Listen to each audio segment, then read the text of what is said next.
ایک مشہور مووی ہے دا ڈپارٹڈ. اس مووی میں آخر تک یہ سمجھ نہیں آتا کہ انفارمنٹ کون تھا, لائل کون تھا اور ایجنٹ کون تھا. پاکستان پیپلز پارٹی کو اس مردم شماری پہ شدید تحفظات تھے.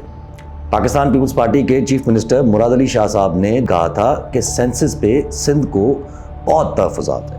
ایم کیو ایم کو بھی تھے, جماعت اسلامی کو بھی تھے, لیکن خیر ایم کیو ایم والے آئین کے حساب سے سیدھا سوچیں یا الٹا, اس سے کوئی فرق نہیں پڑتا. فرق تو پڑتا ہے پاکستان پیپلز پارٹی کی حرکت سے, کیونکہ چیف منسٹر ان کا تھا. اس عجیب و غریب سینسز جس کا رزلٹ میرے خیال سے تو تکے لگا کے کیلکولیٹ کیا گیا تھا, اس سینسز کا سندھ کو 15 سال سے رول کرنے والی پاکستان پیپلز پارٹی اپروول دے کے آ گئی. اب اپروول ملنے کے بعد اب ظاہر ہے کہ ڈیلیمیٹیشنز دوبارہ ہونی ہے. یہ بات پاکستان پیپلز پارٹی جانتی تھی, جس کے تحت یہ بیانات سامنے آ گئے کہ الیکشنز تو فیبروری میں ہوں گے, کیونکہ دسمبر تک تو ڈیلیمیٹیشنز پوری ہونی ہے.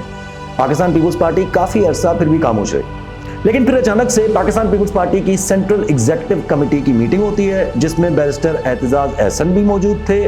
اس میٹنگ کے بعد پاکستان پیپلز پارٹی نے اپنا موقف کلیئر کر دیا اور آج جا کے یہی موقف الیکشن کمیشن آف پاکستان کے سامنے بھی رکھ کے آئے. پاکستان پیپلز پارٹی خاموش رہی جب پنجاب میں 90 دن میں الیکشنز نہیں ہوئے.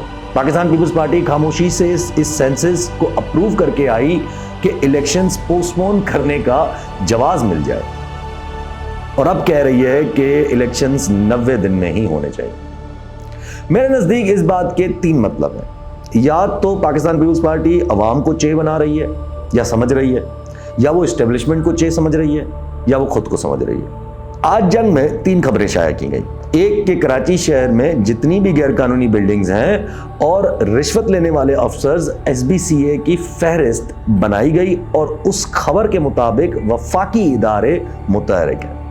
دوسری, سندھ میں تمام ڈپٹی کمشنر سے 11 سال کا سندھ میں لینڈ الاٹمنٹ کا ڈیٹا طلب کیا گیا ہے. اور تیسری کہ مکیش چاولہ صاحب جو سندھ سرکار کے اہم وزیر تھے, وہ 15 سال دور حکومت میں most of the time excise اور فوڈ کے منسٹر رہے. ان کا نام سٹاپ لسٹ میں شامل کر دیا گیا ہے اور نیب نے ان کے خلاف کیس چلا دیا ہے.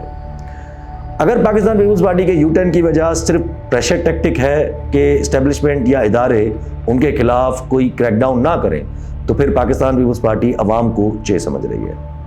اگر پاکستان پیپلز پارٹی نے سینسس کو اپروول اس لیے دیا تھا کیونکہ بس اسٹیبلشمنٹ نے کہا تھا, اور وہ اندر سے جانتے تھے کہ یہ اپروول کورٹس میں ٹک نہیں پائیں گے کیونکہ سی سی آئی میں 2 کیئر ٹیکر چیف منسٹرز تھے, تو پھر پیپلز پارٹی اسٹیبلشمنٹ کو چے سمجھ رہی ہے.